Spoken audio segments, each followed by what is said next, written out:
ne mooy Ousmane Sonko par rapport comme ni nga ko waxee sa candidature potentielle très très probable pour 2029.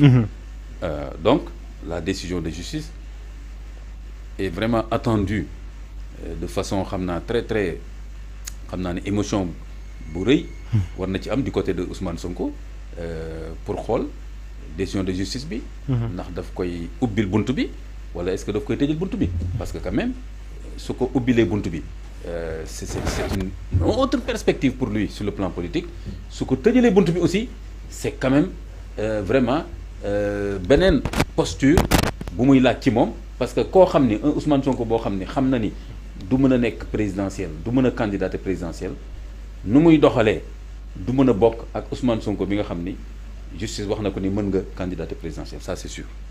donc décision bi dina impacter même si surtout comportement Ousmane Sonko ak fi ñu jëm fekk 2029. forcément parce que fi mu nekk nii Ousmane Sonko il est premier ministre donc il gère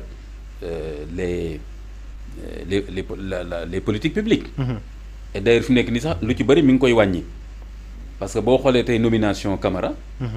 da ngay gis ne Ousmane Sonko mi ngi délégué fi mu nekk nii. yenn charges yi nga xam ni c'est des charges même très lourdes. parce que yi mu jox ni Camara par exemple c'est des charges très lourdes. Boubacar Camara waaw de coordination. Vraiment on peut dire carrément de tous les grands programmes de l'État. et des projets et tout. léegi kon mën nga wax ni Ousmane Sonko dama gis ne mi ngi inscrire ci gën a jox boppam un niveau. de la hauteur. de la hauteur. par rapport ak primature. c'est-à-dire que bëggatul dugal loxoom ci. Le fonctionnement régulier et la gouvernance n'est-ce pas des programmes et des projets comme au départ ni ñu ko gisee depuis rapport ba cette affaire de falsification rapport Cour des comptes gis nga ni mu nekkee woon en avant après nga gis ko ci agenda ba nu mu expliquer donc da ngaa jàpp ne Ousmane Sonko toujours am na ci bopp bi nekk candidat 2029 mais oui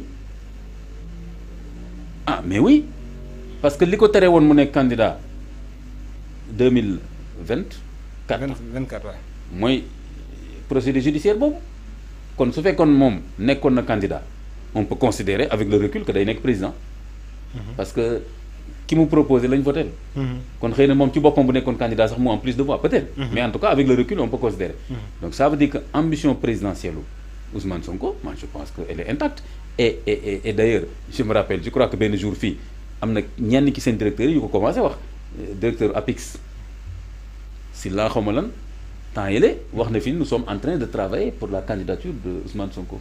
en 2029. oui ma xam ne su ko waxee nii en public rek ça veut dire que ñu ngi ciy travailler ñoom ñëpp et que peut-être moom moo waxagum. te tam effectivement c'est logique parce que lu tax ma ne c'est logique bon Ousmane Sonko son combat politique depuis 15 ans je crois maintenant 10 ans. mais Ousmane Sonko qu'est-ce qu'il fait courir aujourd'hui la moo ko. nekk président mais nekk président bu fekkente ne c'est un projet porté par un de ses lieutenants qui est là qui est aussi dans l'administration qui gère le gouvernement il est le premier ministre du Sénégal donc pourquoi vouloir s'entêter à vouloir être président. Est-ce que ça ne va pas aussi je sais pas en tout cas désintégrer un peu le système en place. nu mu koy désintégrer non c'est lieutenant. lieutenant mooy lieutenant yow miy chefu lieutenant bi kay yaa wa bëgg a nekk chef donc effectivement fi nekk nii président actuel bi nii moom ci boppam nee na yéene naa ko fauteuil bi na ko lorñe bu mu ko lorñe na ko xool bu baax. pourquoi pas Bassirou Diomaye Faye def 2 mandats après ñu xool. bu ko defee de il me semble que ce serait pas logique. ok parce que Diomaye xam na ni il a été le candidat nu ñu koy waxatee encore ci tubaab par défaut. ba pare moom boppam mu wane fidélité ci entretien boobu wax ne yéen a ngi wax naan Ousmane Sonko day lor ñi mon Dieu yéen xamu leen lu xew da ngeen tardé na xool fauteuil bi yéene naa ko donc et c'est logique aussi dans le parcours politique entre Sonko ak Diomaye quand même Diomaye n'a pas fait le combat quand même de Pastef comme Sonko l'a incarné. donc Sonko bu yàggul aussi bi mu waxee ni je suis la personne morale du Pastef. mooy clash boobu ñu defoon tuuti ak Keïta et tout. tous ces gens qui disent Keïta ne man sama yaay doon na ma exemple de toute façon def naa prison comme ñëpp et cetera après Sonko a réaffirmé après à l'Assemblée nationale je suis politiquement indestructible c'est des messages pour dire que man la et que donc Sonko il va continuer à jouer le rôle de premier ministre wala xaw ma président de l'Assemblée nationale te mu xeex bi yëpp nii ba justice ne ko mën nga dem présidentielle mu ne non c'est bon je soutiens encore toujours. Diomaye va continuer. Ah maintenant affaire politique dafa compliqué. Parce que boo mosee pouvoir xam nga xale yi ñu ngi naan mos dem mën ngaa mos bëgg a toog léegi nag soo mosee bëgg a toog te am koo xam ni dafa jàppoon ni da ngay mos jox ko léegi clash mën na am de coalition Diomaye boobu. mën nañu clash di positionné wu di wut seeni antenne politiquement en considérant que ni ñoom convaincre nañ Diomaye ne ko mën nga demander deuxième mandat mu ne leen mais non kon traître laay doon ñu ne ko waaye saa yu xoolal tegal yooyu fële politique lañ nekk. Donc, c'est pas à exclure.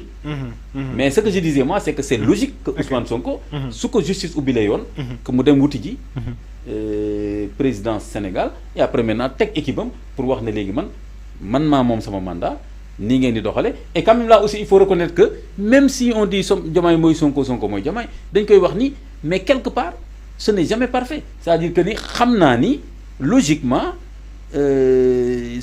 léeg-léeg Diomaye teg benn acte wala nommé wala def loo xam ni c'est pas forcément que Sonko ànd na ci wala que bu doon moom noonu la koy defee.